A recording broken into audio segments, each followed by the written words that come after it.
What's up, guys? Welcome to Adult Flacco Media. I gotta apologize because I haven't been uploading in a minute, but it's because I started school again, so I ain't got time to do nothing. But today I'm gonna work on my car a little bit.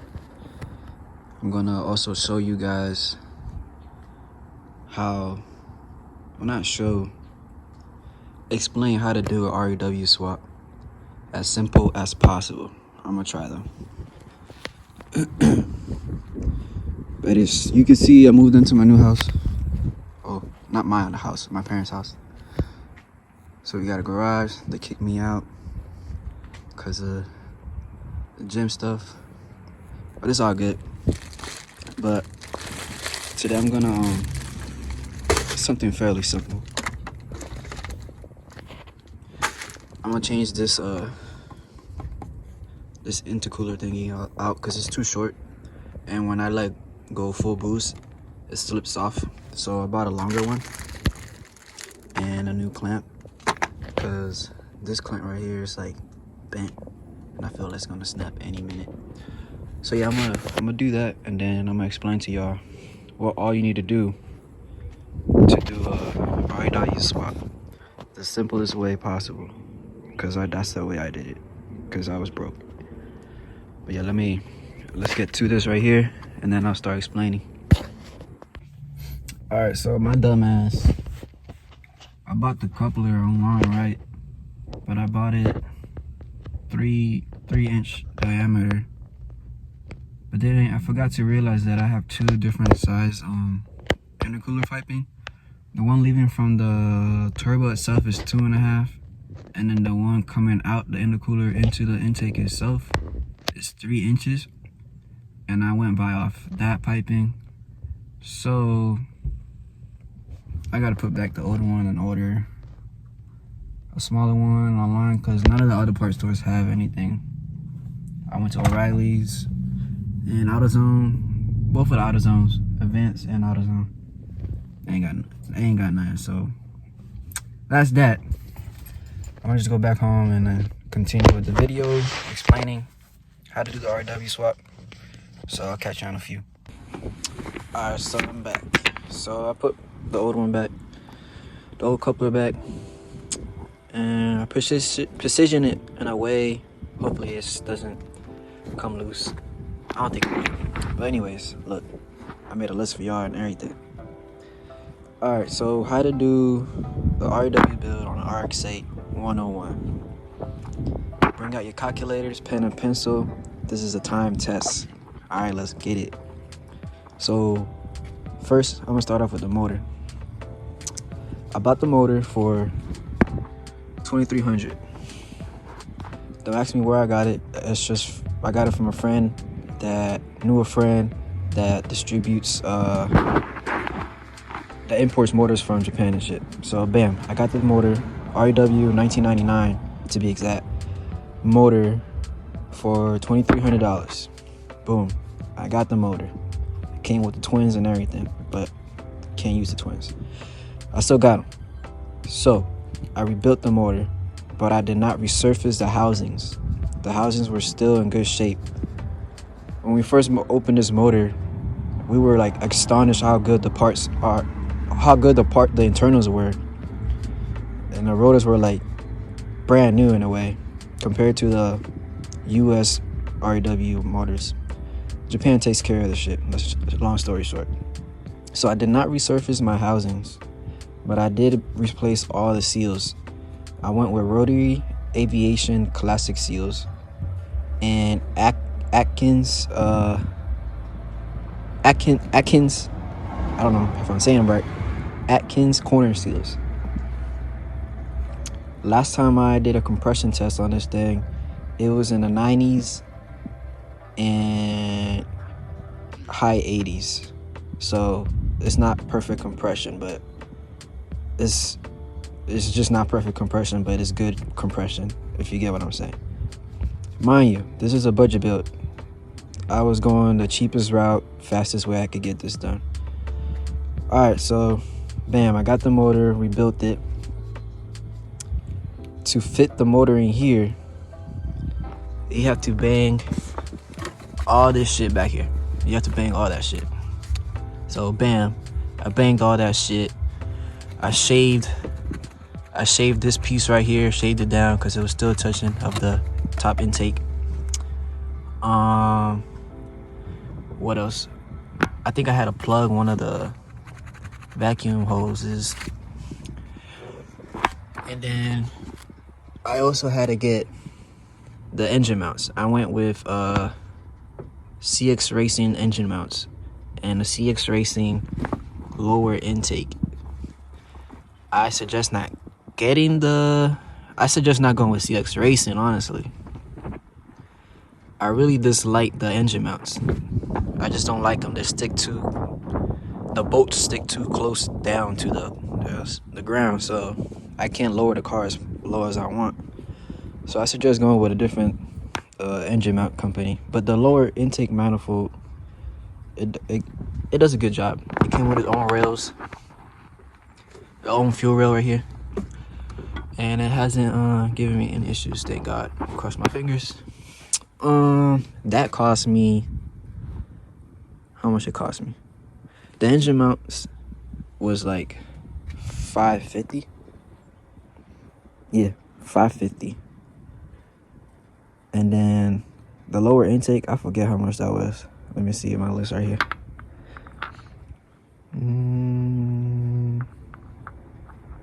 I forget how much it was. All right, so I got the lower intake manifold and the engine mounts. So bam, the motor's in. I'm running 4 injectors. I'm running two 2200 secondaries and 2 550s primary injectors. And secondaries were Bosch, I believe. Cost me $113. The primaries were RCs, I believe, $195. So bam, injectors are in, motors in. I smashed the firewall. So now I need a turbo. I bought this turbo blown, so I got it for the low. I bought it from my friend. I got it for $500. And this is like a discontinued turbo. This is a Grady T78 66mm turbo. And it sounds amazing. You can see the tag down there a little bit. It sounds amazing. So bam, I got the turbo, motors in, all that good stuff. Fuel wise, I'm returnless.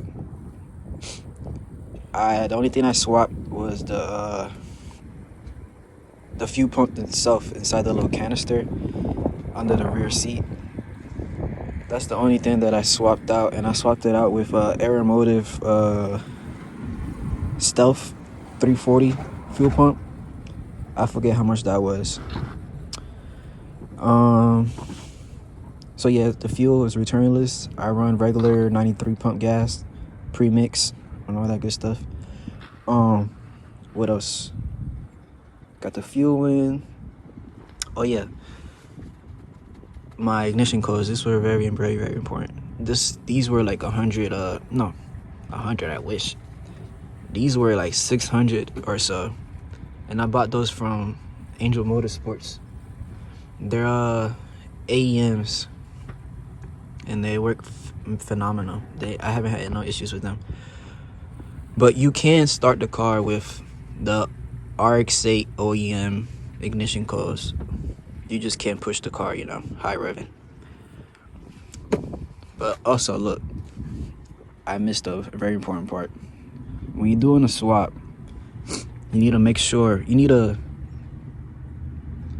make a decision if you want to keep the RX8 harness, because that makes a huge, huge, huge difference.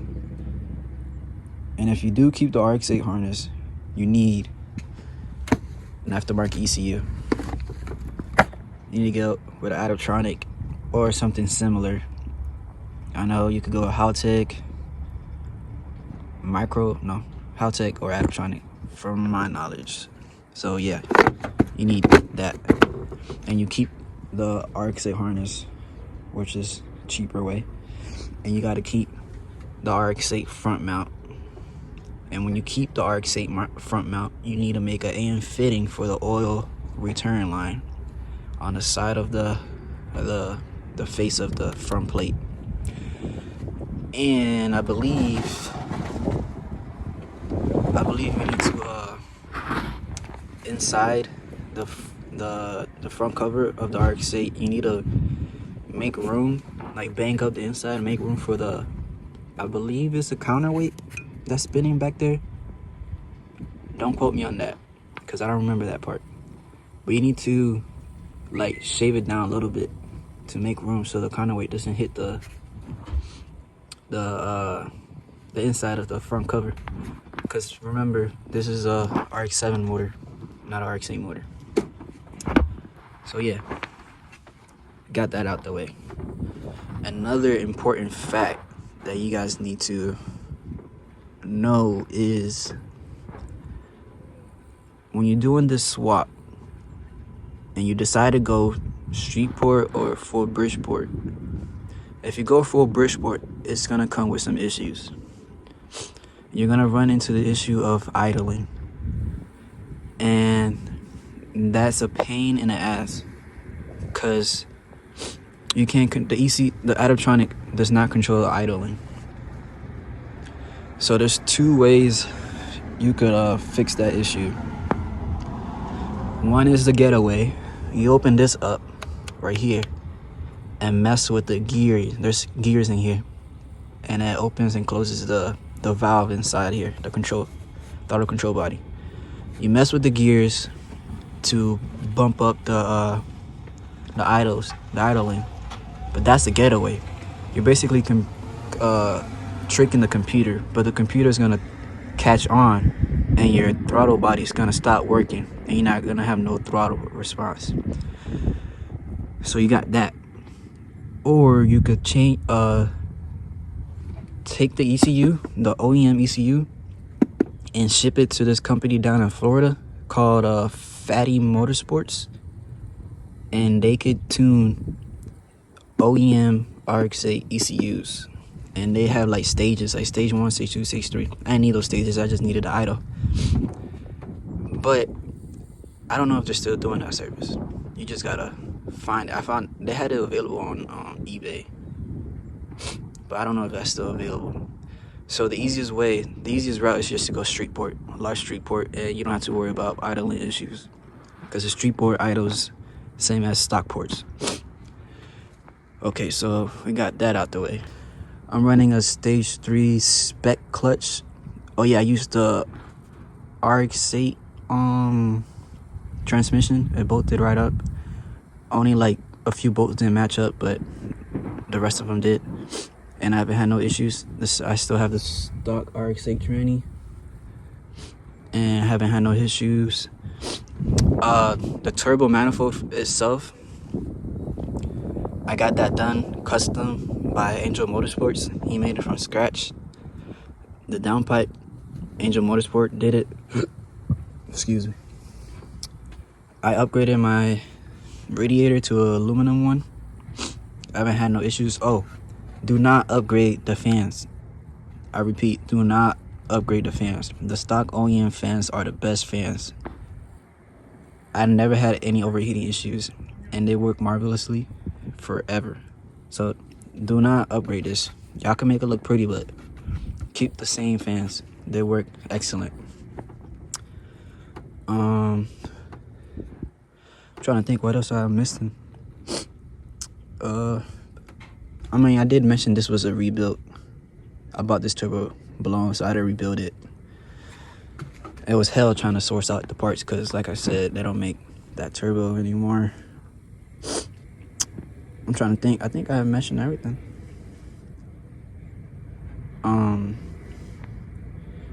The pricing and parts from the list that I made, it amounted to like 10,000 in parts.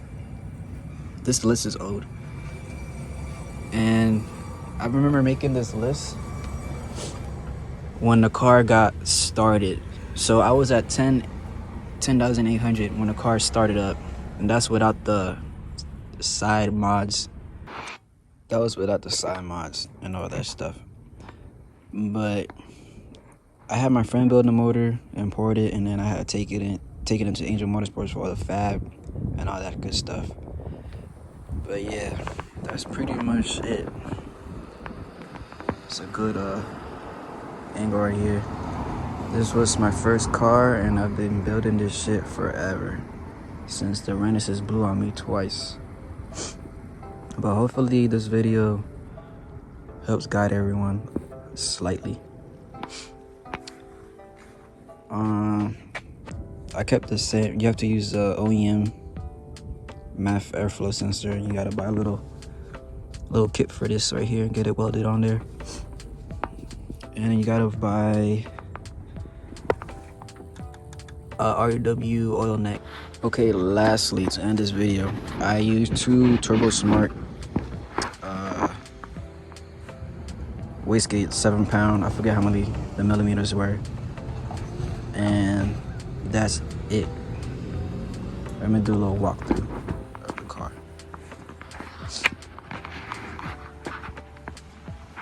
And I got a full custom 3-inch exhaust.